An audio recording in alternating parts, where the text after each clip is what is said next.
La Primera Guerra Mundial y sus secuelas constituyeron un factor importante en la preparación del terreno para el ascenso al poder del Partido Nacional Socialista con su ideología racista y antisemita en Alemania.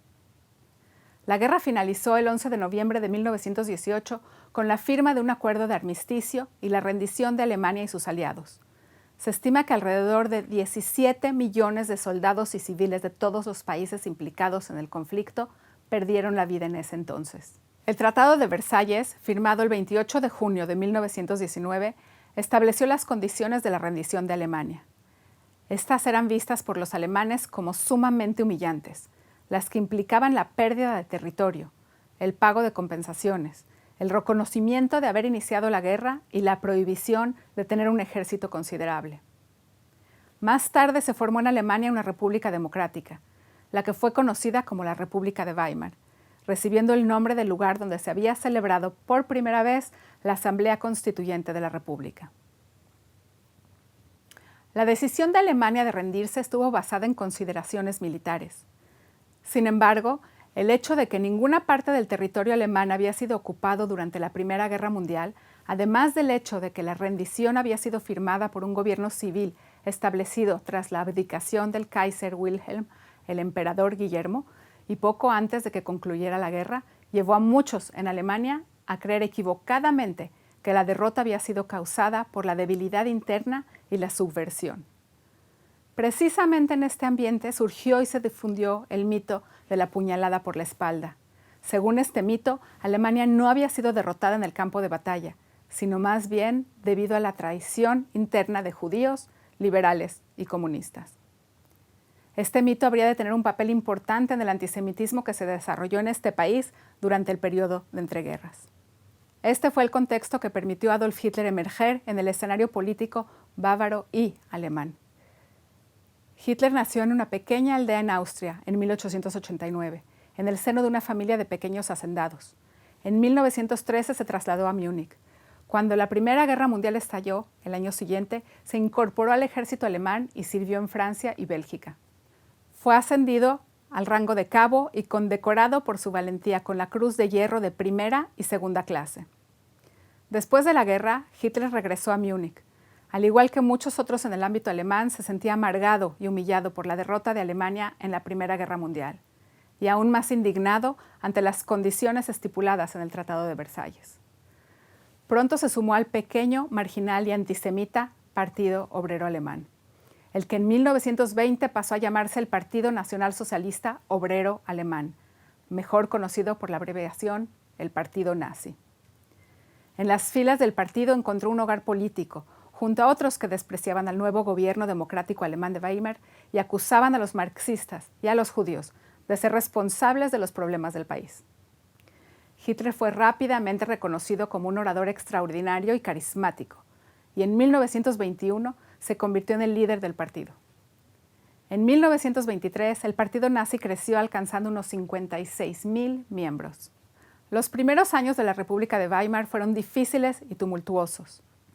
Bajo el liderazgo de un gobierno socialdemócrata, la República enfrentó una crisis económica derivada de los inmensos gastos de la guerra. El perjuicio causado a la capacidad de producción industrial, la transición de una economía de guerra a una economía de paz y el alto nivel de reparaciones que Alemania había sido obligada a abonar en virtud del Tratado de Versalles. Esto estuvo acompañado por un extremo antirrepublicanismo que provocó una ola de violencia política, tal como el asesinato del ministro judío de Relaciones Exteriores de la República de Weimar, Walter Rathenau, en 1922. En noviembre de 1923, en tiempos en que la crisis económica en la República había alcanzado un punto máximo, con un desempleo extremo y una hiperinflación sin precedentes, Hitler y sus compañeros del partido intentaron tomar el control de Alemania, comenzando con la toma del gobierno bávaro en Múnich. La revuelta armada, conocida como el Putsch de Múnich o Putsch de la Cervecería, fracasó. Detenido y juzgado por traición, Hitler fue condenado a 5 años de cárcel, aunque solo cumplió 9 meses. Durante este tiempo fue encarcelado en condiciones muy confortables.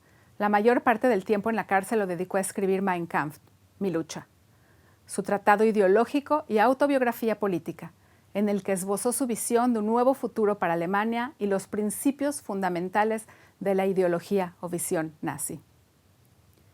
Escuchemos al doctor Yossi Goldstein, quien nos hablará más acerca del Mein Kampf de Hitler. Más conocida la ideología nazi es a través del libro que va a publicar en 1925 Adolf Hitler, Mi lucha o Mein Kampf. Acá el libro primero es en base a entrevistas que le hicieron en la cárcel. Tiene dos tomos. Uno es una retrospección más personal sobre su infancia, su época en Viena, la Primera Guerra Mundial. Termina acusando a los judíos de ser los traidores que clavaron el puñal en la espalda. El segundo tomo, ¿sí?, luego publicado en 1928 y luego como un libro unificado, es el Movimiento Nacionalsocialista, en el cual presenta su plataforma política para acceder al poder. A partir de 1930 va a ser un libro unificado, muy extenso, centenares de páginas, que van a sintetizar la ideología nazi. En el centro está el odio hacia el judío como el archienemigo, como la encarnación del mal, como la amenaza biológica. Y lo que el historiador Saul Friedlander denominó como un antisemitismo escatológico redentor. Tenemos aquí una jerarquía racial en la cual los arios y pueblos nórdicos son los superiores, y los inferiores, que son incluso infrahumanos, son la raza semita, es decir, los judíos, ¿sí? Ignorando la etimología del concepto de semita. En 1924, tras la recesión económica de principios de los años 20, se estableció un nuevo gobierno en la República de Weimar, el que decidió aplicar nuevas políticas. En pocas semanas se frenó la inflación, se estableció una nueva moneda y se adaptó un nuevo acuerdo para las reparaciones de la Primera Guerra Mundial que facilitaba los pagos. Sin embargo, la inestabilidad social y económica de los años anteriores perduraba aún en cierta medida. La economía dependía de los mercados extranjeros y el desempleo seguía siendo elevado. Los partidos extremistas, tanto de derecha como de izquierda, si bien habían perdido el impulso de un primer momento, siguieron manteniendo una popularidad relativa. La relativa estabilidad de la llamada Edad de Oro de la República de Weimar, la que estuvo acompañada por el auge en las artes creativas, entre otros ámbitos en el cine, el teatro, la música, llegó a su fin en 1929 con la caída del mercado de valores de Wall Street. El colapso de la bolsa hizo que los mercados financieros en todo el mundo cayeran en picada. La economía alemana era particularmente vulnerable, puesto que estaba basada en el capital extranjero, principalmente en préstamos de Estados Unidos. Se desató una nueva crisis en la que intervinieron factores económicos y psicológicos. Como resultado, hubo fábricas que se cerraron y la cantidad de desempleados aumentó desmesuradamente. En el contexto de esta crisis extrema e inestabilidad, los partidos y las facciones antidemocráticas, entre otros el partido nazi presidido por Hitler, fueron cada vez más populares. Antes de la crisis de 1929, el apoyo público a los nazis era relativamente bajo. En mayo de 1928 habían obtenido solo 2.6% de los votos. En cambio, en julio de 1932, el partido nazi obtuvo un asombroso 37.3% de los votos, a pesar de que la economía estaba ya recuperándose.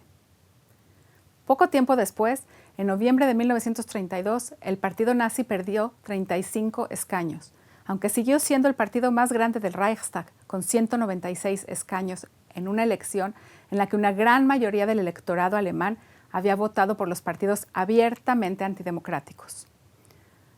Como resultado de un estancamiento político, el 30 de enero de 1933, el presidente Hindenburg nombró a Hitler canciller de Alemania, al frente de un gobierno de coalición.